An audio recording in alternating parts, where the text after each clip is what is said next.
Hello दोस्तों, आज हम आपके लिए बेहतरीन स्टोरी लेकर आए हैं। स्टोरी है बुद्धिमान की परीक्षा। बहुत समय पूर्व जब गुरुकुल शिक्षा की प्रणाली होती थी, तब हर बालक को अपने जीवन के 25 वर्ष गुरुकुल में बिताना पड़ता था। उस समय एक प्रचंड पंडित राधे गुप्त हुआ करते थे, जिनका गुरुकुल बहुत प्रसिद्ध था, जहाँ दूर दूर के शिष्य राज्य के शिष्य शिक्षा प्राप्त करने आया करते थे। बात उन दिनों की है जब राधे गुप्त की उम्र ढलने लगी थी और उनकी पत्नी का देहांत हो चुका था। घर में विवाह योग्य कन्या थी। राधे गुप्त को हर समय उसकी चिंता सताती रहती थी। तब उसका विवाह एक योग्य व्यक्ति से करना चाहते थे, जिसके पास संपत्ति भले ना हो पर वह कर्मठ हो, जो किन्हीं भी परिस्थिति में उसकी बेटी को खुश रखे और उचित समय पर उचित निर्णय ले सके।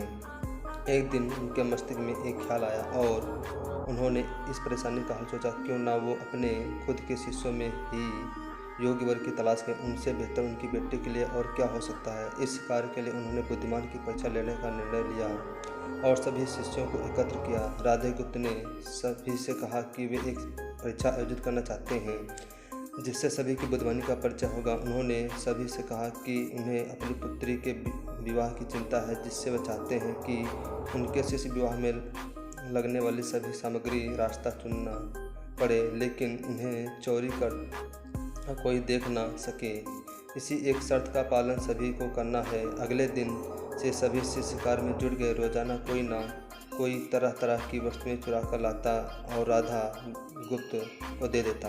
राधा गुप्त उन्हें एक विशेष स्थान पर रख देते, क्योंकि परीक्षा के बाद यह सभी वस्तुएं उनके मालिक को वापस करना जरूरी था, क्योंकि वे अपने शिष्यों को सही ज्ञान देना चाहते थे। सभी शिष्य अपने अपने दिमाग से कार्य कर रहे थे, लेकिन इनमें से एक चुपचाप गुरुकुल में बैठा हुआ था, जिसका नाम रामास्वामी था।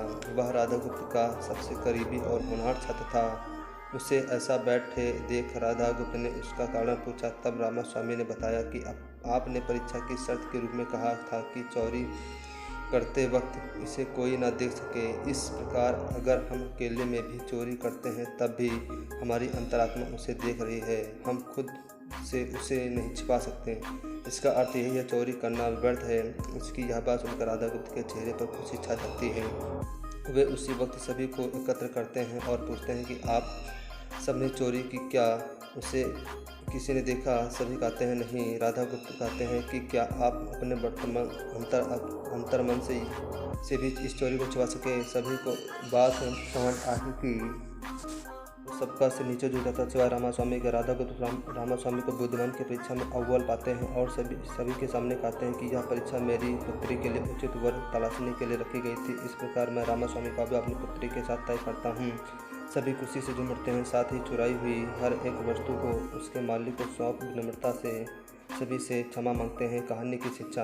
बुद्धिमानी की परीक्षा से यही शिक्षा मिलती है कि कोई भी कार्य अंतर्मन से छिपा नहीं रहता और अंतर्मन ही मनुष्य को सही राह दिखाता है। इसलिए मनुष्य को किसी भी कार्य के सही गलत के लिए अपने मन को टटोलना सबसे ज़रूरी है। आज मनुष्य ने अंतरात्मा की आवाज़ सुनना बंद कर दिया है, इसीलिए ही वो गलत रास्ते पर जा रहा है। हमारी अंतरात्मा कभी हमें गलत राह नहीं दिखाती। यह जरूरी है कि मन की आवाज़ हमें वो करने की सलाह देती है जिसे दिमाग कभी स्वीकार नहीं करता, क्योंकि दिमाग सदैव सही सुहित में कार्य करता है और मन हमें सही और गलत का परिचय करवाता है। यह सही गलत का परिचय ही हमें सदैव बुराई से दूर रखता है। किसी भी कार्य के पहले हमें मन की आवाज़ सुनना चाहिए। इस परीक्षा के जरिए राधा गुप्त ने अपनी पुत्री के लिए एक उचित वर भी तलाश लिया और शिष्यों को जीवन का अमूल्य ज्ञान ही दिया।